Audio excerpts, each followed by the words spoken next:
प्यारे बच्चों, पिछले वीडियो में हम लोगों ने बहुत सी बातें की और हमने आपसे ये बात किया कि किस तरीके से एक छोटा सा मच्छर हमको बीमार कर सकता है। तो उसमें मैंने आपको मलेरिया के बारे में बात किया था और हमने ये भी आपसे बात किया कि किस तरह से अगर हम प्रॉपर फूड नहीं लेंगे, बैलेंस्ड डाइट नहीं लेंगे, तो हमारे शरीर में न्यूट्रिएंट्स की कमी हो जाएगी, जिससे अलग अलग बीमारियां हो सकती हैं। इसमें मैंने आपसे एनीमिया के बारे में बात किया था। देखिए बच्चों कि हमारे जीवन में हमारा स्वस्थ रहना बहुत इम्पॉर्टेंट है। अगर हम स्वस्थ नहीं हैं तो फिर हमने कुछ भी अचीव नहीं किया। इसलिए स्वस्थ रहना सबसे ज़्यादा ज़रूरी होता है और इस स्वस्थ रहने में दो बातों का ध्यान बहुत इम्पॉर्टेंट है। एक तो आपके जीवन में साफ सफाई, ये बहुत इम्पॉर्टेंट है, और दूसरा हमारा डाइट, हम क्या खाते हैं, ये बहुत इम्पॉर्टेंट है।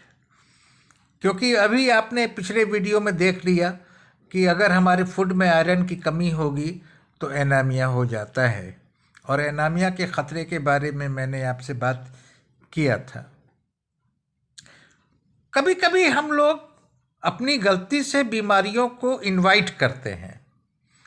जैसे कि अगर आपके आसपास गड्ढे हैं और घर के आसपास गड्ढे हैं, उसमें पानी भरा हुआ है, जमा है, तो फिर वहाँ पर मच्छर पनपेंगे।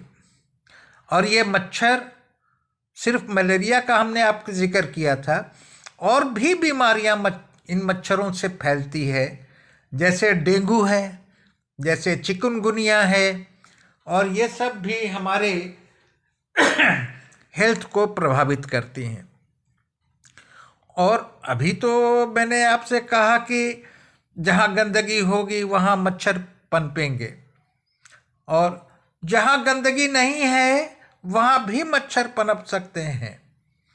जैसे डेंगू का मच्छर, अगर आपके घर में कोई पानी की टंकी है, कूलर है, अगर आप उसकी बराबर सफाई नहीं करेंगे, पानी को बराबर चेंज नहीं करेंगे, तो उसमें डेंगू के मच्छर पनपने लगते हैं और वो काट लेंगे तो डेंगू हो जाता है।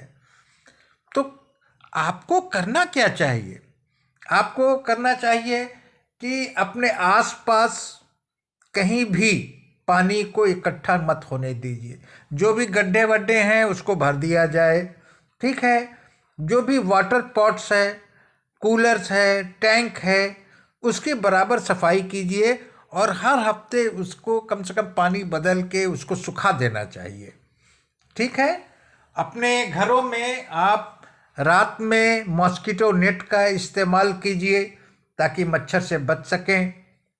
अपने आसपास और अपने घर को बिल्कुल साफ रखिए, और आपके सराउंडिंग में अगर कहीं पानी जमा है, आप गड्ढे को नहीं भर पा रहे हैं, तो उस पर कम से कम केरोसिन जो है ना, उसको स्प्रे करना चाहिए। इससे वो मच्छर मर जाते हैं। आपको मालूम होना चाहिए कि ये जो मच्छर हैं, ये ठहरे हुए स्टैग्नेंट वाटर में अंडे देते हैं, और जब ये अंडे से जो बच्चा निकलता है उसको हम लार्वा कहते हैं। और ये लार्वा दिखने में कैसा होगा? टाइनी थ्रेड, जैसे पतला धागा होता है, हाँ, उस तरह का स्ट्रक्चर दिखता है, और यही मच्छर बन जाते हैं। तो ऐसी नौबत न आने पाए कि आपके आसपास मच्छर जो हैं वो अंडे दें। ये बात तो मच्छर की हो गई। गंदगी सिर्फ मच्छर के लिए नहीं होता, गंदगी वाली जगह मक्खियों के लिए भी बहुत सूटेबल होती है। मक्खी आपको काटती नहीं है, लेकिन मक्खी भी आपको बीमार कर सकती है। वो गंदगी पर बैठेगी, फिर उड़ के आपके खाने पर बैठती है, और जो कीटाणु है वो आपके खाने में चला जाता है। फिर आप जब भोजन लेते हैं तो वही कीटाणु भोजन के साथ आपके पेट में चला जाता है और बहुत सी पेट की समस्याएं उससे पैदा होती हैं। तो सिर्फ मच्छर ही आपको बीमार नहीं करते, बल्कि मक्खियां भी आपको बीमार करती हैं। और इन बीमारियों को हम टाल सकते हैं अगर हम सफाई रखें। जैसे मैंने अभी आपसे कहा कि आपके घर के आसपास जो गड्ढे हैं उनको भर दीजिए, उस पर किरासन ऑयल छिड़किए। हाँ, उन अपने घर में जो कूलर है, वाटर टैंक है, ये सब उसकी बराबर सफाई होती रहने चाहिए। हफ्ते में एक बार कम से कम उसको सुखा लीजिए, स्टेगनेंट वाटर ना होने पाए, ताकि उसमें मच्छर न पनपे। जो पानी बहता हुआ होता है वहाँ मच्छर नहीं पनप पाता है, वहाँ अंडे नहीं दे पाता है। जहाँ पानी ठहरा हुआ होता है वहाँ मच्छर अंडे देता है। तो हम अगर साफ सफाई रखेंगे, इन बातों का ख्याल रखेंगे, तो जाहिर है कि हम मच्छर से बच जाएंगे। हम मलेरिया, डेंगू, चिकनगुनिया जैसी बीमारियों से बच जाएंगे। तो ये तो हो गई इंसेक्ट की बात। दूसरी बात, हमने आपसे बात किया था कि बहुत सी बीमारियां वाकई जैसे हम इनवाइट करते हैं, सिर्फ इंसेक्ट की बात नहीं है, सिर्फ साफ सफाई की बात नहीं है, बल्कि आपका जो फूड हैबिट है, आपका जो डाइट है, वो बहुत इम्पोर्टेंट होता है। बच्चे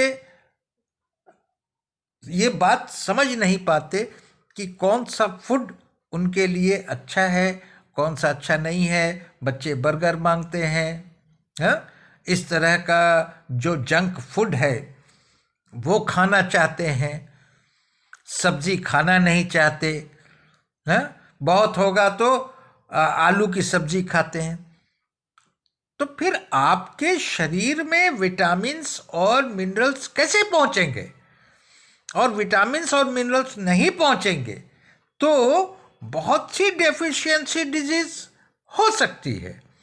इसलिए आप अपने फूड को एक बैलेंस्ड डाइट बनाइए और किसी भी न्यूट्रिएंट की कमी अपने शरीर में होने मत दीजिए। ये तो बहुत इम्पोर्टेंट है।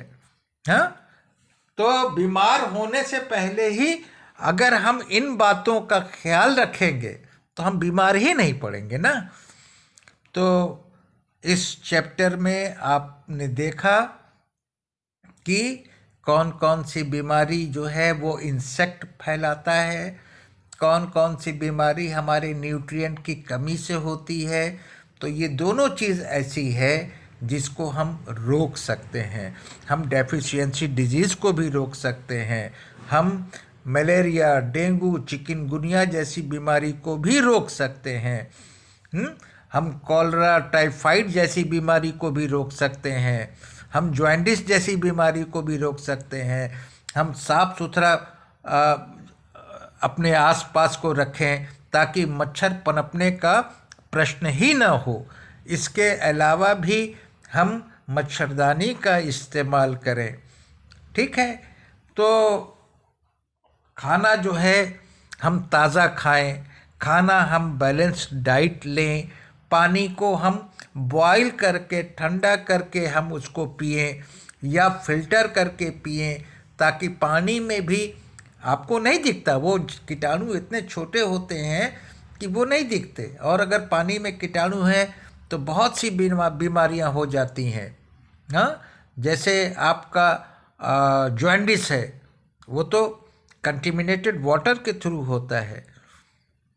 तो कुल मिला के बात यह है कि चाहे आपका फूड हो, चाहे आपका सराउंडिंग हो, चाहे आपका पानी हो, इन सब चीज़ों पर आपको ध्यान रखना है। उम्मीद करता हूँ कि आप इन चीज़ों पर अमल करेंगे और अपने जीवन को स्वस्थ रखेंगे। Thank you.